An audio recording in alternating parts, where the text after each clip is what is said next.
Chapter 9. Chapter 9 is the chapter where I see myself starting to make a lot of mistakes. And especially when it comes to do with love, expression of love, understanding of love, relationship wise, dealing with the opposite sex. And I think over the years I had a lot of time thinking about this and having to deal with the consequences of some things. But looking back, I know that I've had a very poor foundation, and the materials that I used to build my foundation of the understanding of love were very poor materials that were given to me by my parents, who in their own ways had also a poor understanding of love given to them by their own parents, so on and so forth. And it just keeps going, generational.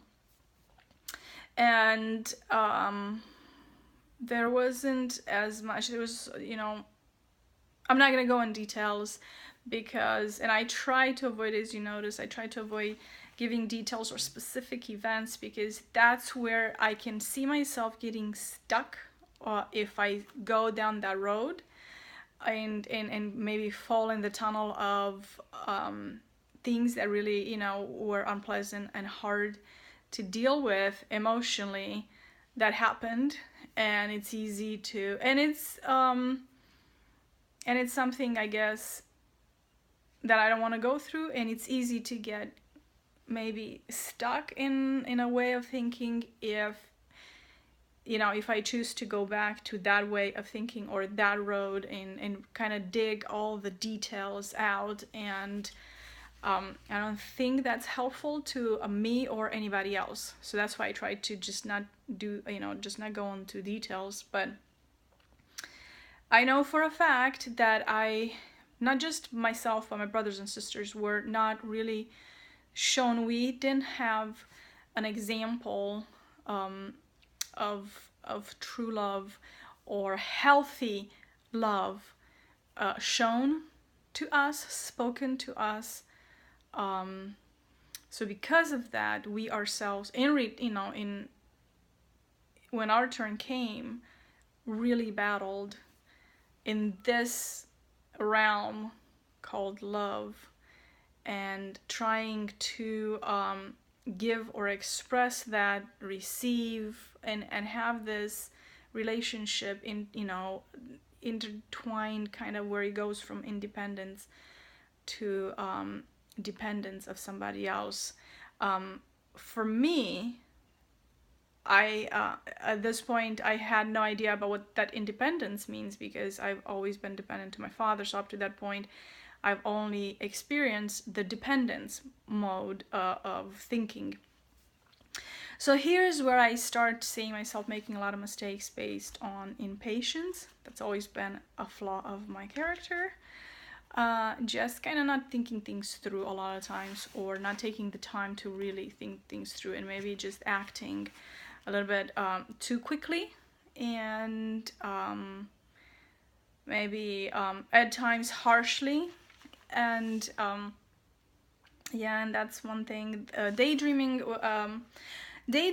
it's really good for imagination, and I really highly encourage that because we all need imagination, and we need the world of imagination. But that can be detrimental if you forget to close the door of it and step back into reality and deal with the real world. And back at 18, I only lived into this daydream world, and I had yet not found out that that's very detrimental. And you do have to, it's really healthy to have a daydream world and full of imagination, the possibilities, but you also do have to walk away from that and look around and meet reality. And at that point, I was only living in this daydream world. which I don't think it's healthy to constantly live in a daydream world or in your head and not look at the reality and deal with the responsibilities of that particular time. I dealt with a lot of responsibility from a point of, and I lived in the real world a lot where I had to work hard, and all, from a work point of view. I was workaholic even, and it wasn't self-made, it was forced upon me. But when it came to the emotional realm, I really hid inside because I never felt safe out into the real world around me. It was full of anger, it was full of fear, and it was full of criticism. And when you live in a world full of constant criticism, it's hard to flourish, and it's hard to really express yourself because you get back just rejection responses. So you end up actually just closing down and no longer reaching out, and that is dangerous too, because it's really easy to stop finding out the things that you're capable of by expressing yourself or trying different things. And I think that's a loss. And another thing that I this is now my advice, this is what I saw wrong in me, but it took years. So this is not something that I saw right then at 18 years old, but it's something that I saw later on. So the chapter starts with a little bit of a description of the city I grew up in, and a little bit of, it kind of gives you a little bit of an element of understanding of just not just the surroundings, but population-wise. There's a middle class, poor middle class, and middle class, it's poor middle class, because that, even middle class is socially, it can be low, middle, and high. And a lot of factory workers' life was spent a lot there in just a lot of people were loud, and to me that was something positive, and it was just expressive loud, where everybody expressed their emotions. And I've noticed that a lot of times when you are in the circle of people that are intelligent and all that, they communicate everything differently, and it's not all this up and down and dramatic up and then dramatic down type of thing, inconsistency where you go from one extreme to another. There's a little bit of more rationale where things could be talked over and through.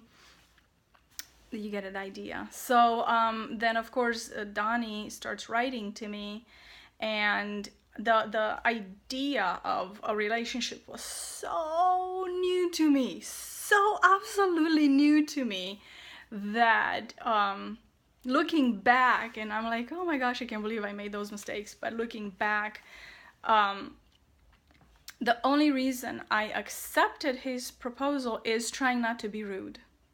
The biggest advice to you girls out there, don't ever do that. I wrote something down here. Everything has its place, not being rude has its own place, but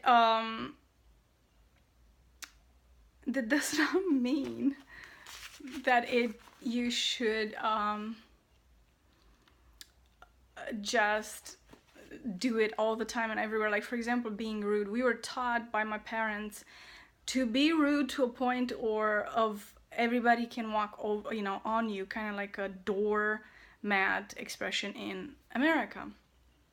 And I'm saying this because there were mistakes that my mom made where she actually allowed a deacon, not knowing. I mean, she did not know at that time, but she allowed a deacon to come into our house who ended up kind of sexually abusing two of my brothers. And this is in our own house, in the privacy, he locked himself in a room with two of my brothers and asked for a massage. And my mom's super naive because she does not think like that. So, and trying not to be rude and trying to be liked by